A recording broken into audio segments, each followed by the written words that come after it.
नमस्कार प्यारे भक्तों हिंदू धर्म ग्रंथों के अनुसार ऐसा माना जाता है कि व्यक्ति के पिछले जन्म के कर्मों का फल उसे वर्तमान समय में भोगना पड़ता है। जो पाप हमें याद नहीं है, उन कर्मों की सजा इंसान को इस जन्म में भोगनी पड़ती है।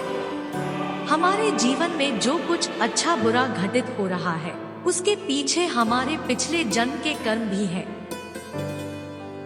पिछले जन्म के आधार पर ही आपकी भाग्य निर्धारित होता है। मान्यता है कि अगर आपने पिछले जन्म में ज्यादा पाप किए होंगे तो इस जन्म में भी आपको ज्यादा कष्ट भुगतने पड़ेंगे। लेकिन शास्त्रों में बताया गया है कि इस जन्म में बेहतर और पुण्यदायी काम करके पिछले जन्म के पापों का अंत किया जा सकता है और आप अपने दुर्भाग्य को सौभाग्य में बदला जा सकता है। भक्तों, जगत के पालनहार भगवान श्री हरि विष्णु के कुछ खास मंत्र के जाप या श्रवण से आप इस जन्मांतर के पाप से छुटकारा पा सकते हैं। बस आपको इस मंत्र को पूरा 108 बार सुनना है। ध्यान रहे, इसे आधा अधूरा बिल्कुल भी ना छोड़ें। अगर आप इसे मोबाइल पे सुन रहे हैं तो इसे चला के छोड़ दें। मंत्र इस प्रकार है। ओम नमो भगवते वासुदेवाय नमः। ओम नमो भगवते वासुदेवाय नमः। ओम नमो भगवते वासुदेवाय नमः। ओम नमो भगवते वासुदेवाय नमः। ओम नमो भगवते वासुदेवाय नमः। ओम नमो भगवते वासुदेवाय नमः। ओम नमो भगवते वासुदेवाय नमः। ओम नमो भगवते वासुदेवाय नमः। ओम नमो भगवते वासुदेवाय नमः। ओम नमो भगवते वासुदेवाय नमः। ओम नमो भगवते वासुदेवाय नमः। ओम नमो भगवते वासुदेवाय नमः। ओम नमो भगवते वासुदेवाय नमः। ओम नमो भगवते वासुदेवाय नमः। ओम नमो भगवते वासुदेवाय नमः। ओम नमो भगवते वासुदेवाय नमः। ओम नमो भगवते वासुदेवाय नमः। ओम नमो भगवते वासुदेवाय